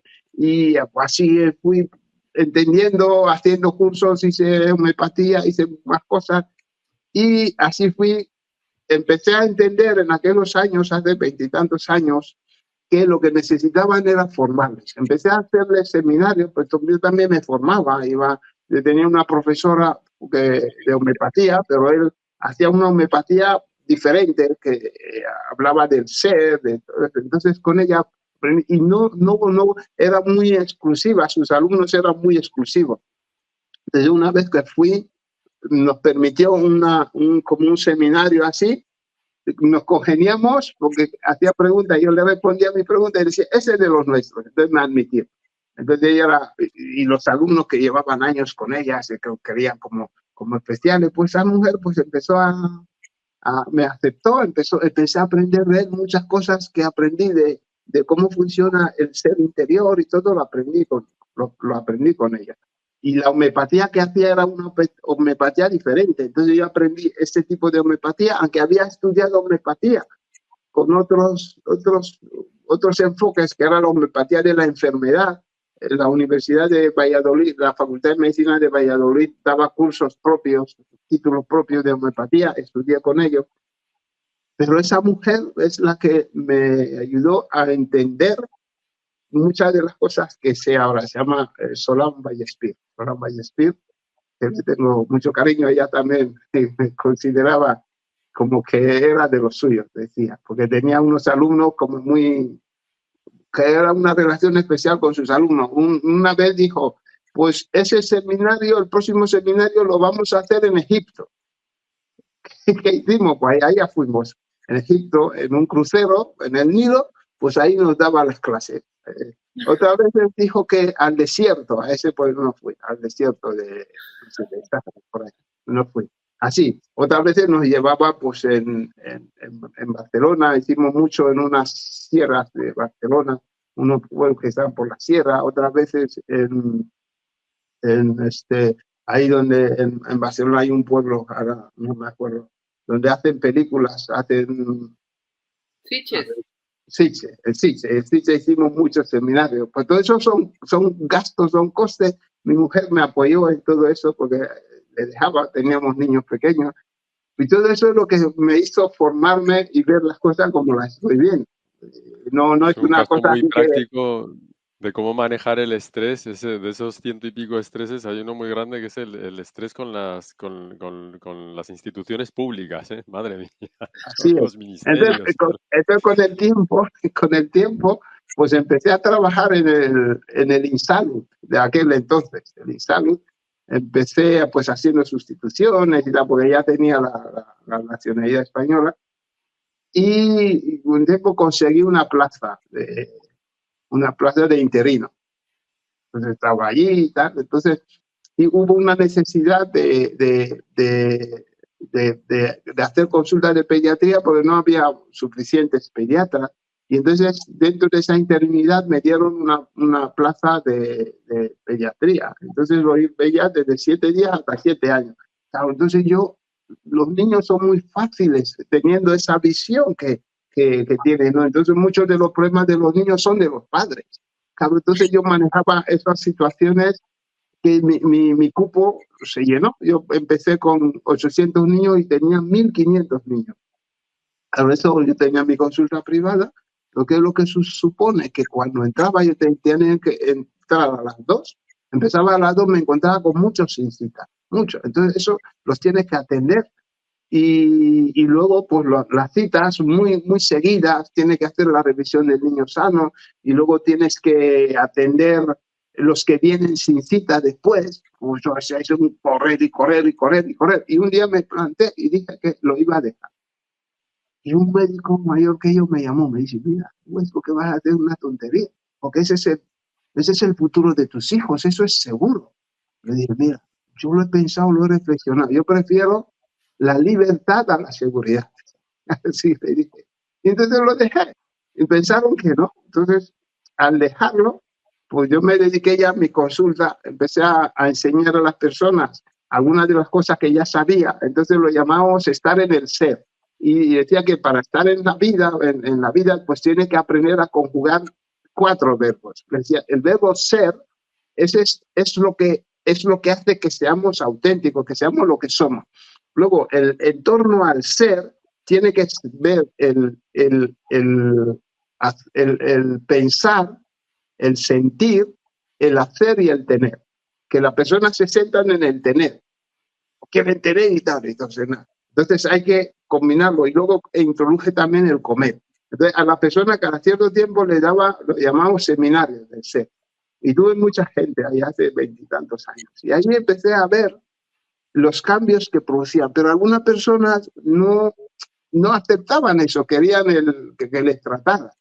Querían que le tratara con la máquina. Ayer me llamó una persona también, me dijo que mira, que esa máquina tuya y tal me iba bien. Cuando tú me tratabas me iba bien y tal. Y que yo le dije, mira, esa máquina la he dejado en Guinea, no la he traído aquí. Y no tengo interés de traerla aquí porque así me quito esa tentación de que vengan y me digan que trátame, porque les digo que eso es muy pesado, porque tratas a la persona, después de un tiempo viene, estoy igual o estoy peor. Entonces llegó un momento en que, bueno, dejé de enseñarles y compré un aparato que podía tratar a distancia. Esa me enseñó también, un aparato alemán. Y entendí pues el tema de las frecuencias, de las olas y todo eso. Llegó un momento en que entendí también que no necesitaba máquinas, que simplemente uno puede manejar todo eso sin máquinas, sin dependencia. A los pacientes que van viniendo digo, mira, a partir de ahora, pero eso me pasó, esa decisión me pasó cuando murió mi madre. Pues yo me fui a Guinea, estuve ahí 7 años porque quería estar con ella, pensaba que si se moría estando yo aquí, pues lo pasearíamos. Entonces, el día que murió, una tarde-noche, me sentí fracasado. Dice, ¿cómo yo ayudo a otros y a mi madre no le he podido ayudar? Ahí me entró una depresión, un estado y la decisión de que yo dejaría de ejercer la medicina. Así es, me sentó. Pero eso en un instante empecé a reflexionar. ¿Y por qué me siento así? Si yo ayudo a otras personas que están así. ¿Y por qué no me sentí así cuando murió mi padre? Entonces vino el pensamiento de que, claro, eso es la primera vez que pierdes a los dos. Esta es la primera vez que quieres a los dos. Y no es porque no querías a tu padre, el que no reaccionaras así. Esa reflexión hizo que enseguida empecé a sentirme de otra manera. Empecé a entender, digo, mi madre pues tenía 86 años y la persona decide también si quiere seguir viviendo, ¿no? Le dio un ictus y a lo mejor decidió que no quería seguir viviendo así, con esa dependencia. Y además yo hice todo lo que pude por ella, estoy aquí por ella, me voy a alinear por ella. Y entonces empezaron a venirme esos pensamientos positivos y cambió mi actitud. Pero en media hora, le digo, menos de media hora. Y ahí dije, no voy a dejar de tratar a la persona, voy a seguir tratándole, pero me he dado cuenta que es importante hacer esa reflexión. El pensar en los padres a la vez me hizo llegar a eso. Entonces digo, voy a probarlo. A la siguiente, a eso en Guinea, la primera persona que vino a mi consulta es una persona que tenía una artritis galopante y llevaba mucho tiempo así, habían ido a médicos y le traían, pues para entrar en la consulta le traían en volandas, una hermana suya y otra persona. Entonces sentó ahí y me contó todo esto y le digo, mira, vamos a hacer una cosa. Yo entonces trabajaba con 2 ordenadores que tenían ratones inalámbricos. Le digo, mira, coge esos 2 ratones, imagínate que uno es tu padre y el otro es tu madre. Júntalos y dime lo primero que te viene a la mente, lo que hace sentir. Entonces me dice, lo que siento es un enfado muy grande, una ira muy grande. Que antes yo sabía que el dolor, detrás del dolor hay una ira contenida. Yo se lo decía a las personas y la persona no lo aceptaba mucho. Decía, yo no tengo esa ira. Pero esa persona me dijo que lo que sentía era mucho enfado. Y le digo, ¿y por qué ese enfado? Dice, mira, lo que me viene es cuando yo tenía 6 años, había terminado el curso y lo había aprobado y tenían que ir a por mi boletín de notas, hacerme un regalo y hacerme una fiesta. Es lo que me dijeron. Pero resulta que ese mismo día mi padre cae enfermo, le llevan al hospital y se muere. Y dice, no fueron a por mi boletín de notas, no me hicieron ningún regalo ni ninguna fiesta, ni volví a ver a mi padre. Así me dijo, porque cuando yo le dije que pensaba que un ratón era su padre y otra su madre, me dice, nosotros en nuestra familia pues no tenemos problemas. O sea, nos queremos mucho. Le digo, no importa, hazlo. Y cuando lo hizo, lo primero que le vino es eso, ¿no? Y entonces, y me dijo que esto le producía mucho enfado. El darse cuenta de eso a mí me abrió las puertas para tener un nuevo enfoque con los pacientes, ¿no? Entonces, trabajamos en eso y le di solamente 2 veces. Y esa persona empezó a andar, empezó a estar bien, y luego su hermana me trajo a más familiares suyos y tal. A partir de allí, yo venía aquí a España cada 3 o 4 meses, veía a los pacientes de aquí. Allí en Guinea empecé a desarrollar la idea de que esto que hacía antes de enseñar a la persona a gestionar el estrés, lo voy a retomarlo y es lo que voy a hacer. Entonces, cuando vine aquí, las personas que iban viniendo a mi consulta les decía, mira, ya no trato como antes, yo enseño. Si quieres, te enseño. Algunos se quedaron, otros se marcharon. Y ahí empezamos como 7 personas, así que aceptaron eso. Y ahí empezamos y tal, y fui mejorando la forma de conexión de la mente consciente y la mente consciente, la forma de percepción de lo que estamos sintiendo, pero la clave es la misma. Esa persona que tenía esa artritis, lo que hizo es que se dio cuenta en el instante lo que le venía. En ese instante, ese darse cuenta hace que haya una interacción entre la corteza prefrontal y el sistema límbico, y eso es lo que lo cambia todo. Así que esa es mi historia. Bueno, pues fantástico, fantástico. Ahora podemos entender más pues todo lo que hemos estado escuchando durante este tiempo, durante este programa, todo el enfoque que tú tienes y la gran sabiduría que trae eso, ese empaque, ¿no? ¿Cómo lo has hecho? ¿Cómo has juntado tanto? Porque yo conozco muchos médicos, muchos terapeutas, mucha gente que trabaja una parte y otro trabaja otro y otro trabaja otro y todo está muy bien, pero este enfoque que tú tienes, que lo has metido todo, que abarcas absolutamente todo, es fantástico, Cecilio, de verdad. Y luego tengo mis colaboradores que me ayudáis también. Sí, me ayudáis. Mira, Cecilio, de verdad ha sido una charla fantástica, fantástica. Muchísimas gracias, de verdad, por tanta generosidad de tu parte, por traernos aquí tantos conocimientos, por despejarnos tantas dudas, por abrirnos la mente a otras posibilidades que igual no teníamos y no nos habíamos dado cuenta, o que no pensábamos que pudieran importar, como que el alimento te estresa, como que el pensamiento también te puede estresar, como que el cuerpo no se da cuenta de dónde viene el estrés y lo gestiona exactamente de la misma manera, como que los neurotransmisores los producimos nosotros y son más potentes de lo que nos traen de fuera, bueno, y muchas otras cosas que hemos dicho aquí. Muchas ventanitas muy valiosas. Muchísimas gracias. Sí, pues gracias a vosotros. Una idea que tenía es que una persona que sabe cocinar, como en tu caso, ¿no? Es utilizar eso como una forma de medicamento. Es un medicamento potente. Una persona me lo decía.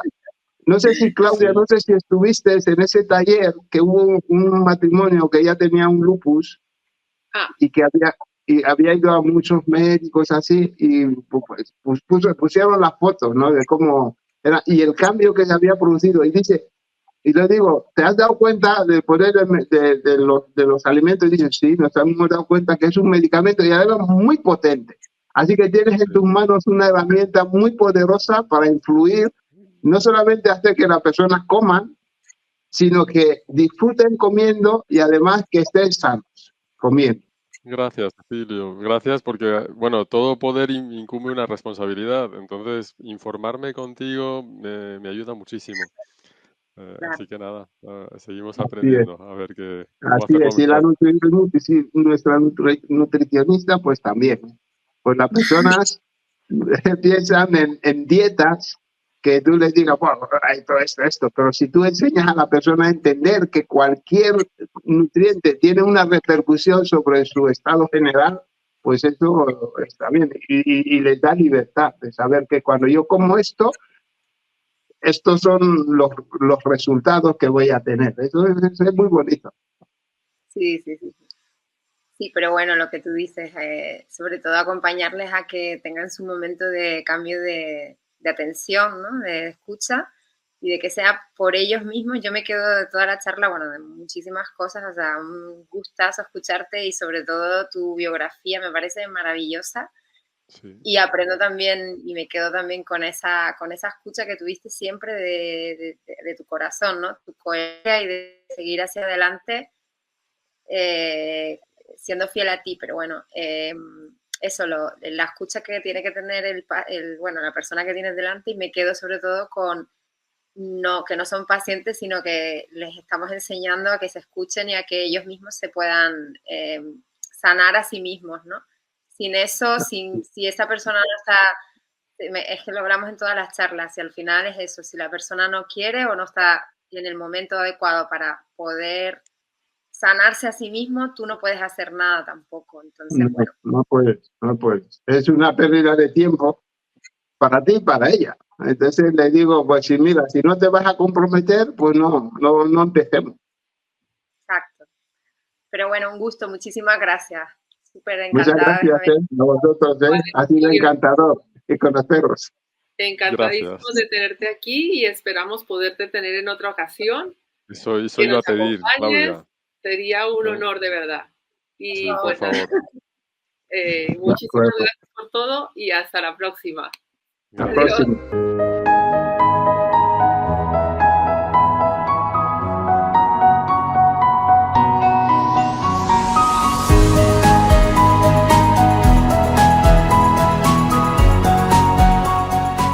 Suprahumano, el canal que te ayuda a recordar.